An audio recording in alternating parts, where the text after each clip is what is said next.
I am with a premier event innovator today, my friend Tahira.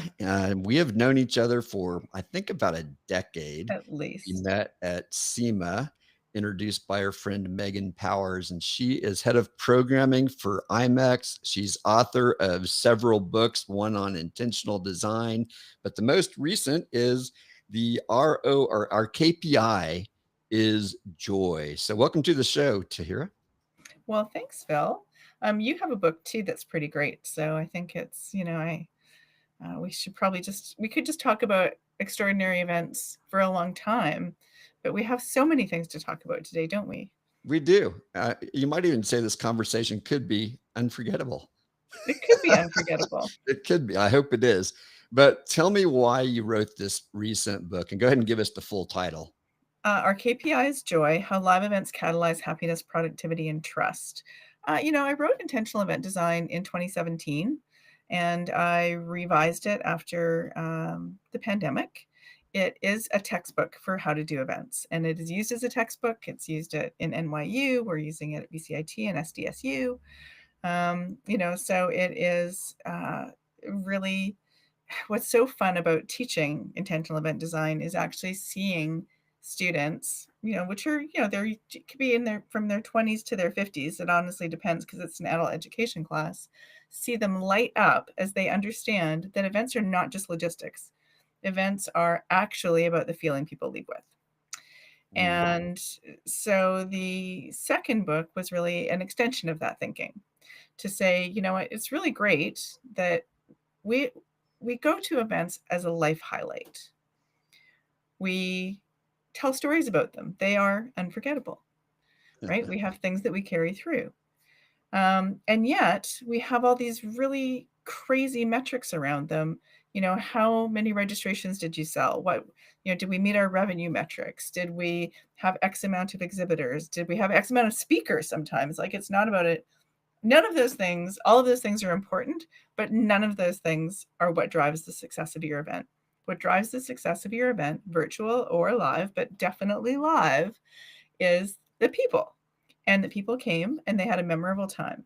And that from that, when they have a good time, when we come and we go through all of the emotions of anticipating and arriving at an event, and then we enjoy the event, we are more open to learning. We are more open to connection. And it is the learnings and the connections that are the things that become the memories. And those are the things when we take them back into our organizations that help us. The learning is going to probably help us build some productivity. The connections are going to help us on collaborations and innovations. And the trust is going to be the thing that helps drive everything about business. And we don't get to do any of those things in a way that is as powerful as a live event. So I'm standing behind the idea that our KPI, and it should be measurable, is joy. And in fact, we're going to do some work on measuring joy and what it means at IMEX this year. Oh, So fantastic. yeah, Well, let's define joy, even though I think we all can feel what it means. But as it relates to an event, what do you mean by joy? I mean that feeling that you are open to learning and connection, and that you have connected with people, you've learned something, you have come away with something that makes you feel a sense of I don't like happiness as an emoji, but something that is inside of you that makes you open up a little bit more. So you open up to another person, you open up to a new idea. Um, the thing about joy is like it kind of bubbles, right? Like it bubbles up. And which is really the cool thing about it is you're like, oh, now I feel like what that just happened, so, and it can happen in so many different ways. And it's an ephemeral, I can't even say that word. Yeah. It's a very, it's a feeling that's hard to hang on to. So Mm. ephemeral Ephemeral. There you go. feeling, right? So it's hard to hold on to. And the thing about joy is you can't know joy without knowing sorrow. You can't know what it feels like to feel good if you haven't been sad. You part of finding joy is like, how joyful have you felt when you have bought something at IKEA and then actually successfully built it? So imagine when we're faced with real world challenges We can feel a lot of joy from overcoming a challenge. And again, in events, challenges at work are very difficult for reasons that have nothing to do with the actual challenge. Challenges at work are difficult because of all of the environment that they're in. So you might have some external pressures. We need to solve this problem right now. And then you have the pressures of, well, I look good to my team doing this. Well, my clients noticed that this was a good thing.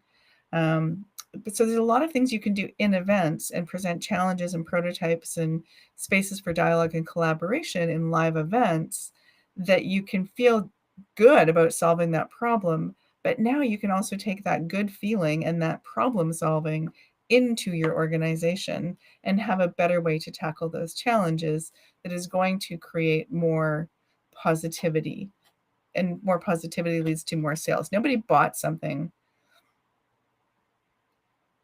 that they wanted to have if that doesn't bring them some joy. There's things we have to buy, like we need a new furnace or something like that. But if I'm at a trade show and I'm selling something, what I'm selling is the experience people are going to have in my property or by using my service.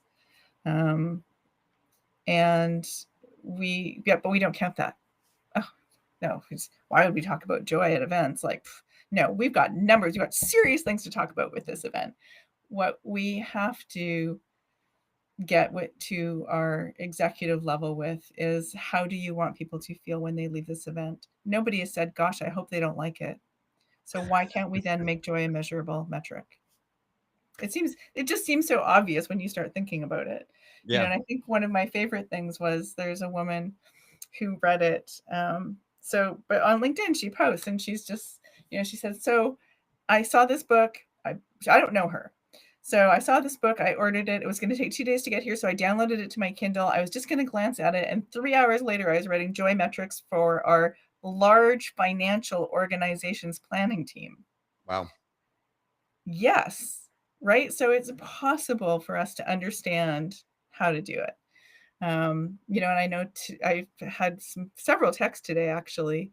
The Event Leaders Exchange is having their meeting in Chicago, and they're doing their speed networking, and they're all talking about my book.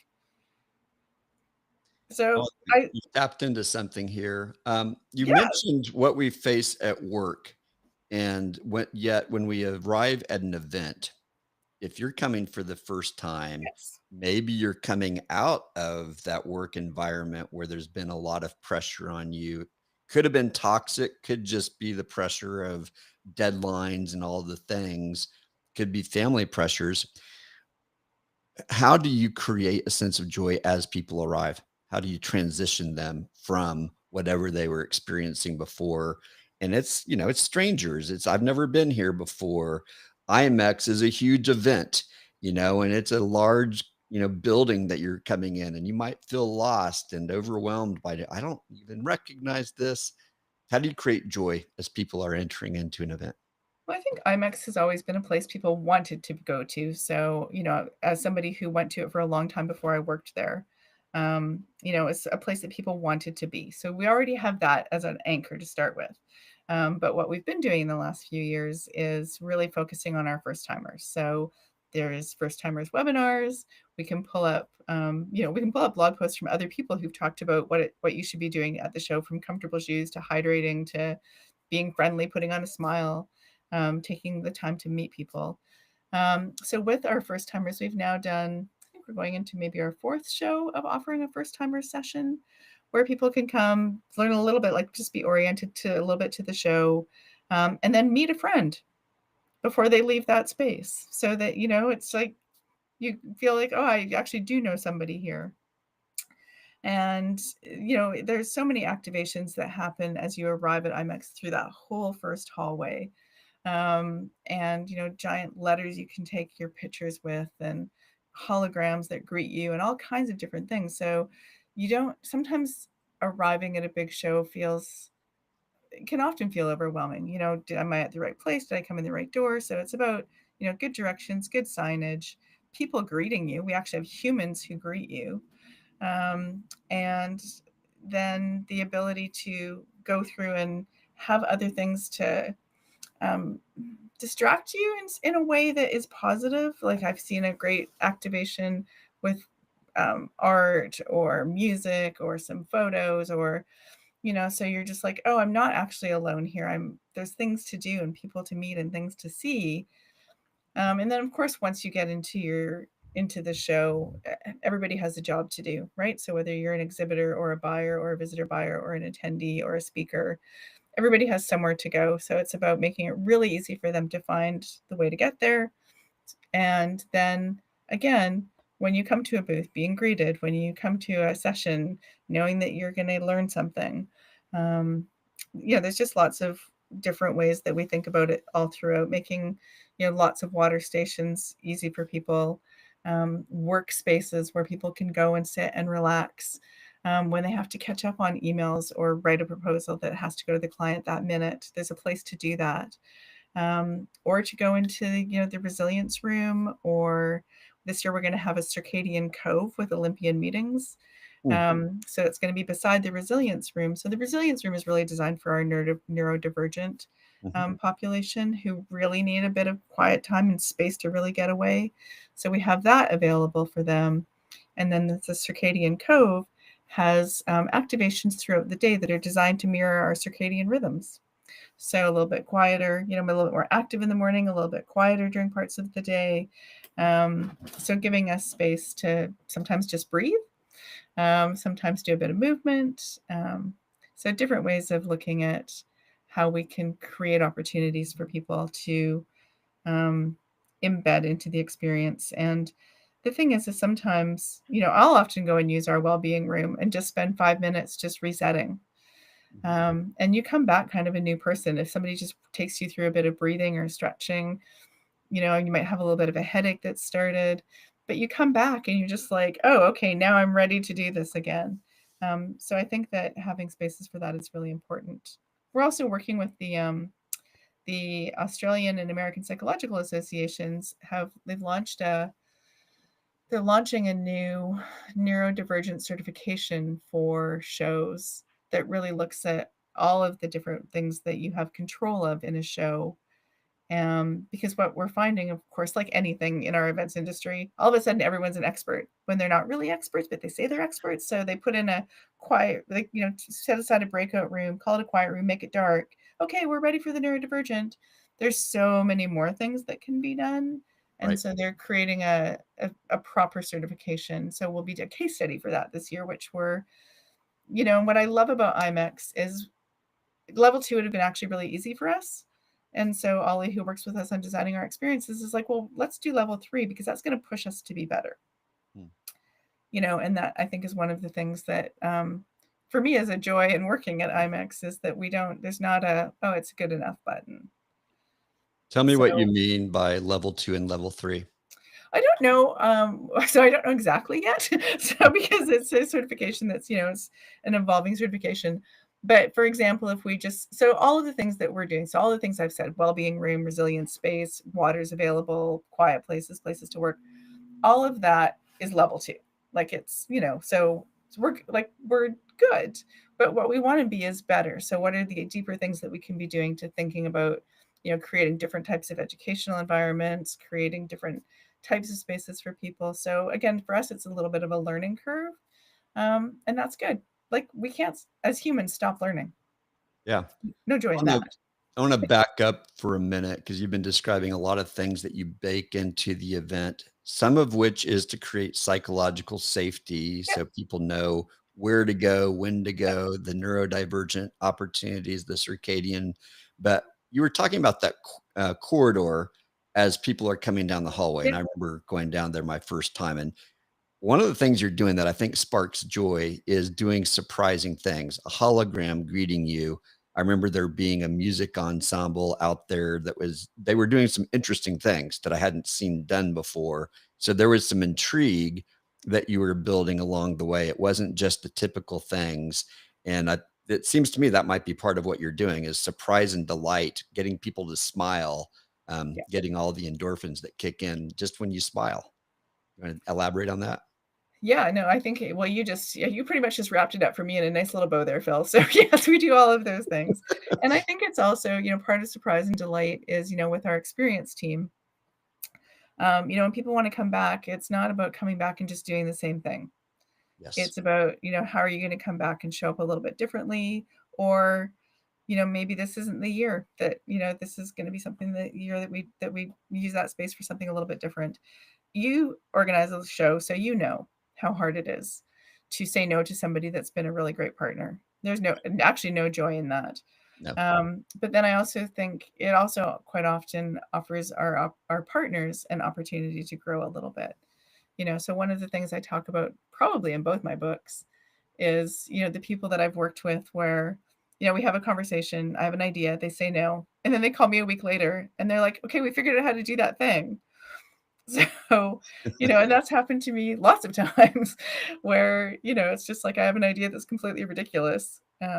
Like, could we have, could the circus performers hang from those big lanterns that are, they have these, so Underground Circus has these lanterns that you hang from the ceiling that are 15 feet tall and they're beautiful and they're lit and I was like, but could people be in them and then like just like for 90 minutes and then like drop out in the middle of the reception?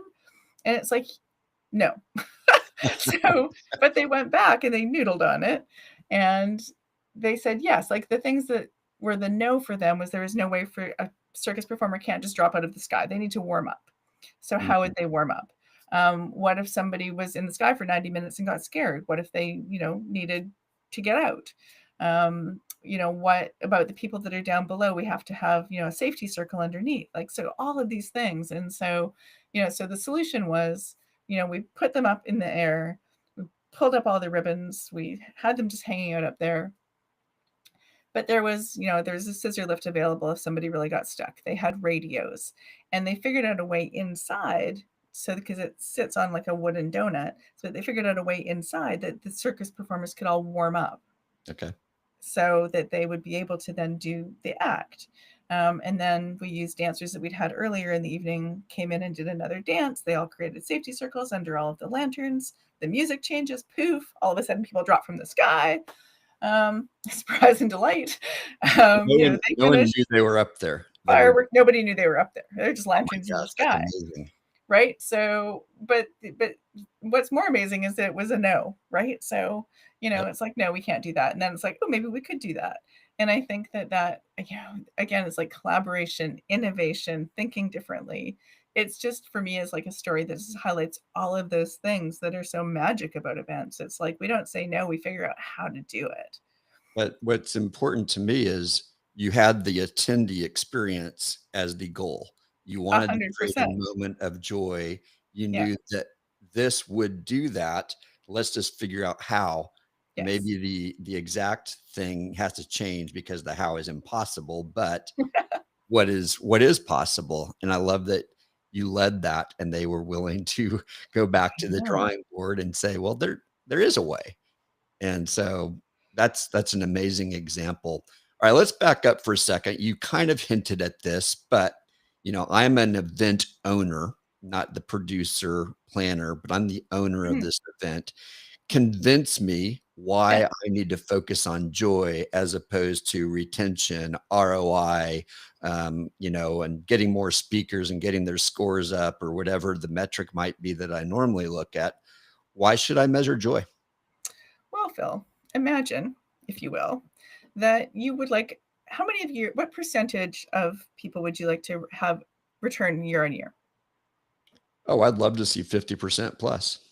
Okay. So if 50% of the people, which I think that's quite realistic actually, because 50% of the people, they might change jobs, they might send somebody else from their team. There's always going to be reasons people can't return to an event. But imagine if 51% of those people during your event experienced more joy. So, what are the things that they're doing? They're coming in, they are going through the whole experience. If they have more joy, it's probably because they've met more people, is going to be one thing. So now they're talking to other people about the event more. They might be talking about it on social channels. They might be taking more selfies and showing people what a great experience they're having.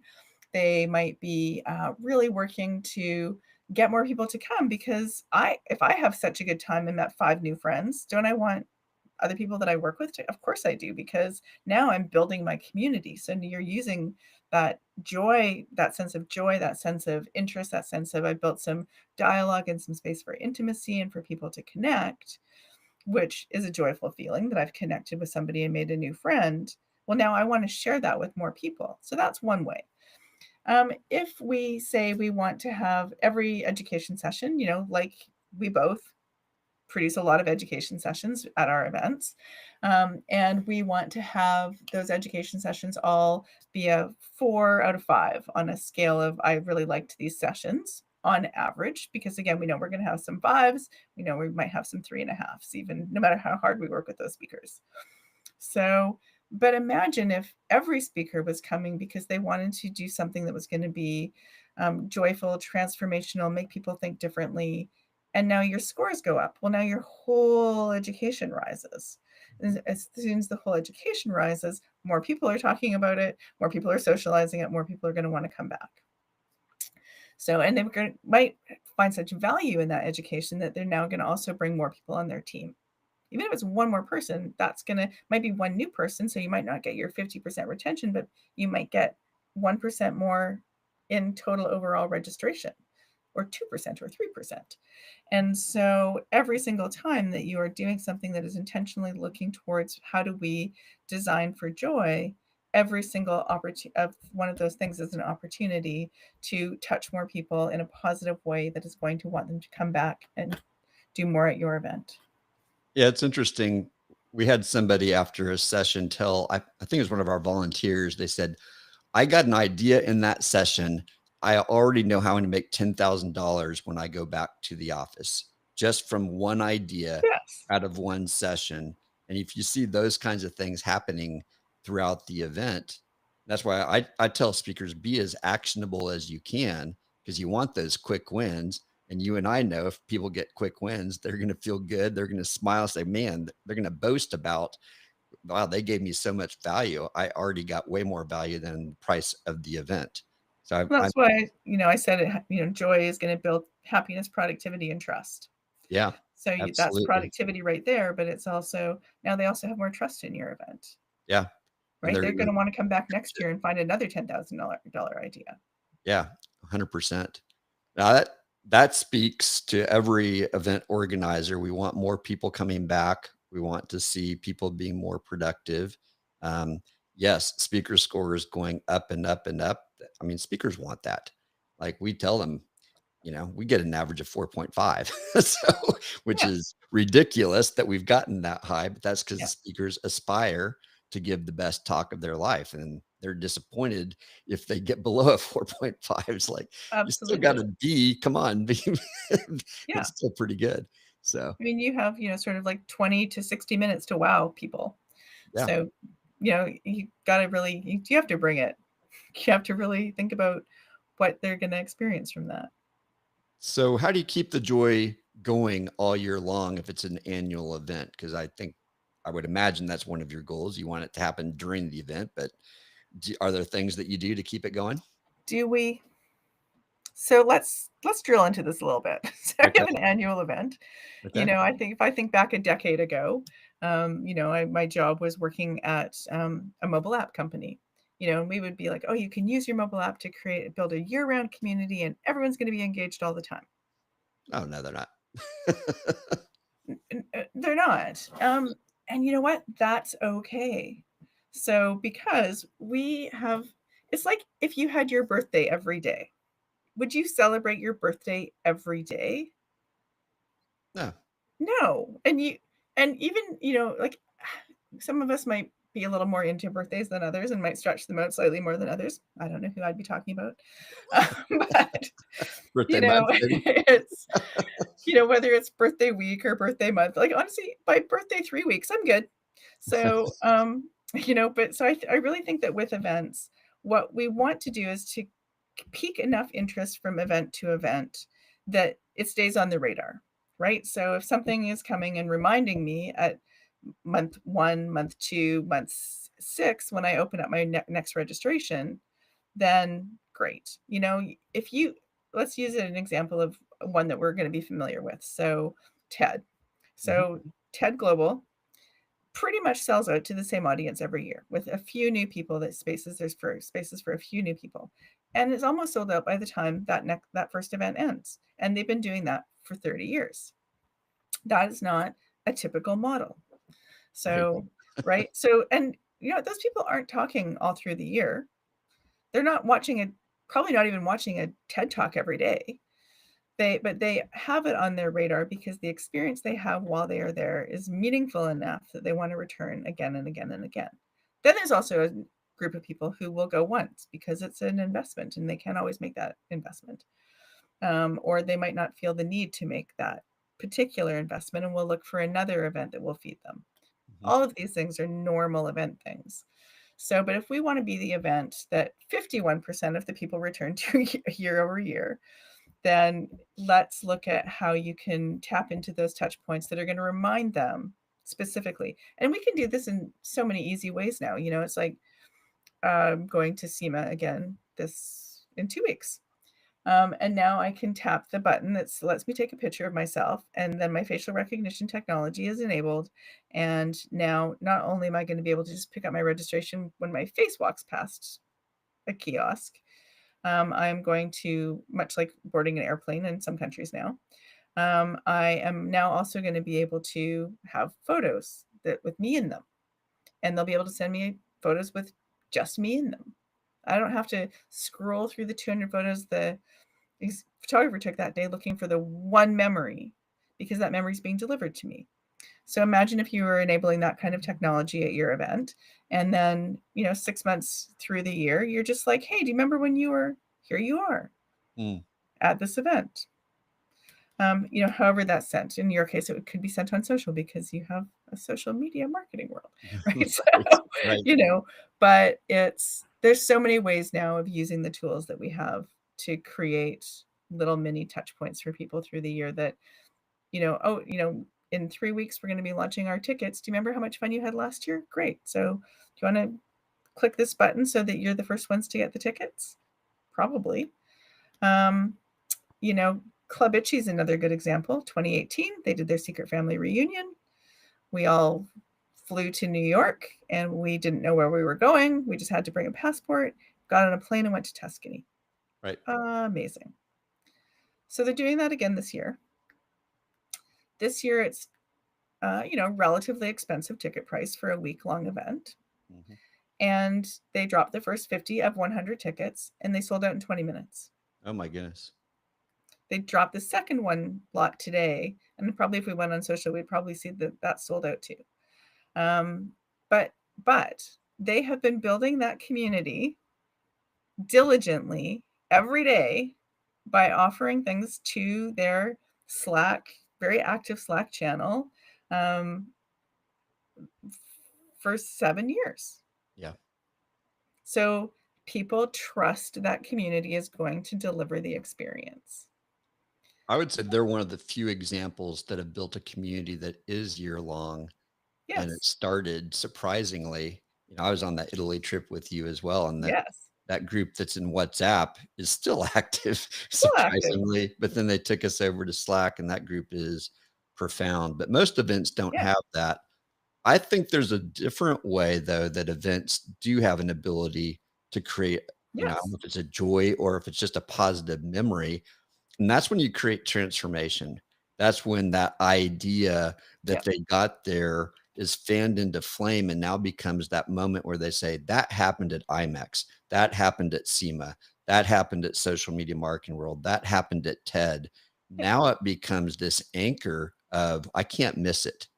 And there's this Absolutely. feeling, and David Adler talked about it as goosebumps, that Yes. whenever you think about that moment, you get a tear in your eye. You get that goosebumps actually return because that moment was so profound. And I know every moment can't do that, but I think if we can create moments like that, it does have this feeling of, oh, every time that story comes up, I remember that event.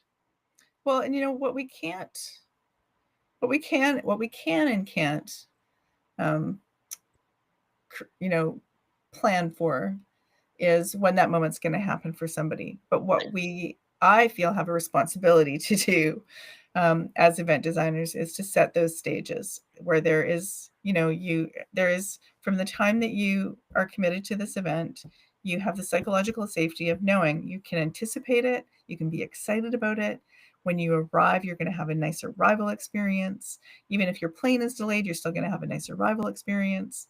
You are going to then, through that event, find ways that you are going to be meeting people and having those moments and those conversations. So, in large conferences, large trade shows that are not designed, I went to the College of Extraordinary Experiences in 2018. Every moment is designed for some kind of transformation. Right. And I loved it. And I have sent somebody else every single year. I didn't need to go back personally for a transformation, for that kind of a transformative experience. I would go again in the future at some point. But the people that have gone every year that I've recommended have had profound transformational experiences, and have really found ways that they can take those learnings forward and change their career a little bit, or different opportunities and ways of going through things. So it's also about knowing what your event is meant to deliver, right? So, but don't waste people's time, basically. So don't have people just show up ungreeted, not feeling welcome, feeling apprehensive about where to go, not sure how to navigate, not finding the kind of education that they need, not finding the kind of food they need. Let's just erase all of those barriers that can be erased and design so that people feel welcome. Use the humans that you have to welcome them. Create a little bit of awe and excitement, open up our minds, get them going. And, sometimes you're going to have speakers that, people do laugh, dance, cry. Sometimes you're going to have speakers, that's not their role. That's right. Okay. It's, some of the other things that we've put into IMEX have been tough talks in the last year. We recognize there was a lot of mental health struggles, especially post-pandemic, and that there's a lot of things going on. And the tough talks have been defined for me by, I craft about 120 of the 250 sessions that we have at the show. A lot of them coming through partners in different ways, but the tough talks have come because people have said, I'd really like to talk about grief, cancer, suicide, IVF, all those different things.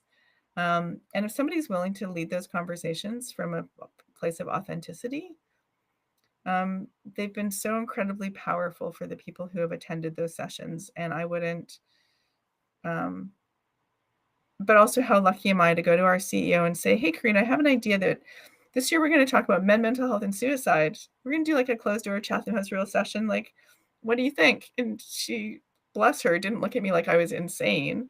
And she just said, who's going to do it? Who's leading that? She didn't say I couldn't do it, couldn't try it. Oh, that's not a good idea. That doesn't match our values. No, it actually 100% matches our values. Taking care of people, leading together, it's, but again, that's not going to happen at every event. It's certainly not going to happen at every large trade show. And that's okay. So I think it's know who your people are, know what you want them to experience, and design for that. And don't waste their time. And if you're an organization hosting an event, an association or a corporation, don't bring people together. Don't spend millions of dollars. Events are expensive, to bring people together and do nothing with that time. Bring people together with purpose.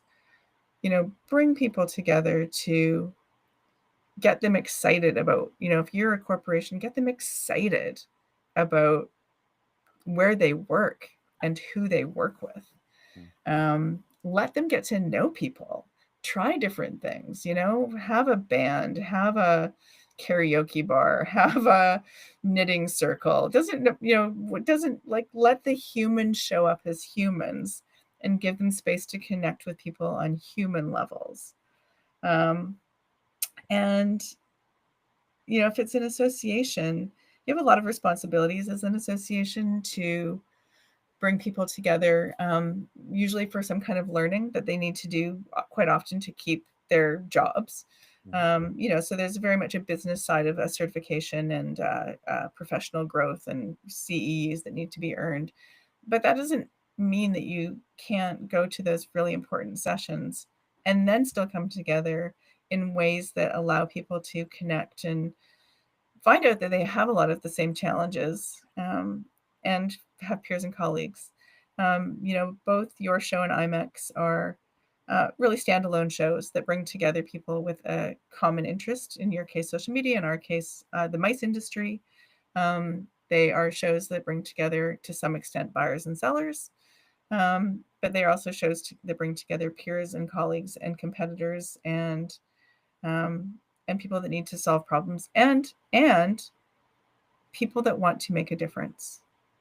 Absolutely. I think you've said several important things. If you've got a group that has to get CEs, they have to be there. So how do you turn that into something that's joyful, which is being human, creating the connections that they need so that they feel like, well, yes, I have to, but actually I wouldn't want to miss it. And so I think that's where those memories, that's where those moments of joy, they feel those things. That's like, I want to see, to hear it again, because those conversations that we've had in the past have been so good. I can't wait to see where we're going to go this year and to talk through, these things I've wanted to talk to others about that I can't do within my company because, whatever. So I think you've laid out a lot of really interesting things.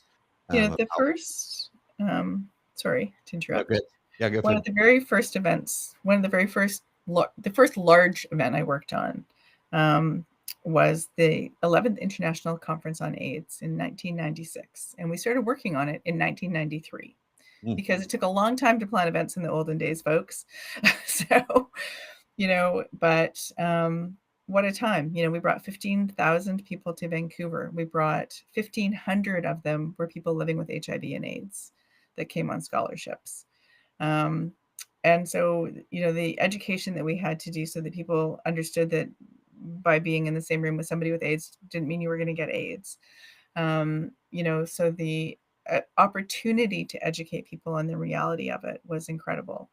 But to bring those doctors together, to bring together the people who literally discovered the virus and developed the antiretrovirals that were saving lives, the people that did our artwork should have died. They would have died within a year of that event. And one of them is still living. So, Wow. It's when you bring people together one of the things that always strikes me about my husband is a boiler safety officer. I can actually think of nothing more boring than sitting at one of his conferences. He can probably think of nothing more boring than sitting at one of mine. Right. So, and that's okay. This is the thing we need to remember about conferences, is that we are bringing together people with a like-minded interest. And as the organizers, I don't have to know anything about what a boiler safety inspector does, but I do have to know a lot about setting up the space so that those boiler safety inspectors can have the best conversations that they can possibly have, because you know what they're responsible for? They're responsible for keeping very large buildings and arenas and hospitals and, making sure that those large buildings don't blow up. So I want them to have good conversations. And that's, again, it's joy for some people that they're going to come away from those conversations feeling a sense of richness and conversation and dialogue, and the same sense of joy that I'm going to find sitting down and having a conversation with you or any of the many people that we're lucky enough to know who love the event space as much as we do. I think that's a really good point. So if you're a boiler maker or you're doing it for accountants or engineers, every one of those events should feel different, but it still starts with understanding the humans and what do they need to get out of it. And we as event organizers have to ask those questions. It's, the old thing, we can't design an event for ourselves. We have to know who No. that demographic is, what they need, and what works at IMEX with holograms. I wouldn't do that. First of all, I don't have the budget, and people are like, "Why are you doing that?" But I'm going to do something that you wouldn't do too. So I think every event should have those things that's unique to their audience. So, well, this has been a great conversation. I know that we need to bring this to an end because you're going to have to go, but we're at the end anyway.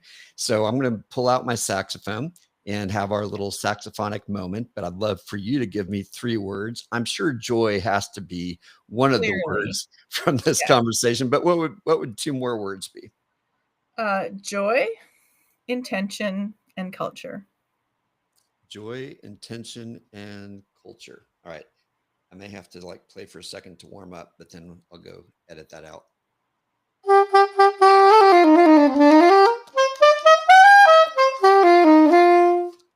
All right, here we go.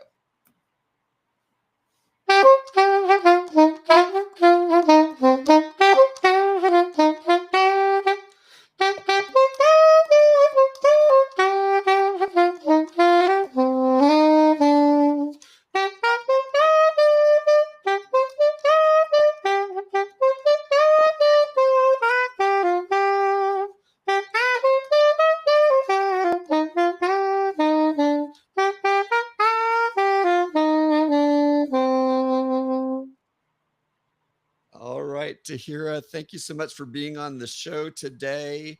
Let everyone know where they can find out more about your book, more about you. Where do you love to connect with people? Well, probably the easiest way to connect with me is on LinkedIn. It's where I spend most of my social time. And the book, Our KPIs Joy and Intentional Event Design, are both on Amazon in all the countries, basically, that you can possibly, that Amazon is in. And yeah, so you can find me at either of those places. And, one of the things you said at the beginning that you're leaning into is leadership and culture. And so the other, let's call it project that we've been working on is Strategy Table. So, which is a startup that is focused on facilitating change for leaders and Fantastic. bringing together some of the work that we're doing there. So, I had to do something with all that work that I did on my master's program. So, which was, it was a master's of creativity and change leadership. So we're doing a lot of that. So one day we can have a conversation about all of that. We will do that. Well, thank you again for being on the show. Folks, make sure to follow Tahira. Let's go change the world one event at a time. Yes, let's do it. Thanks.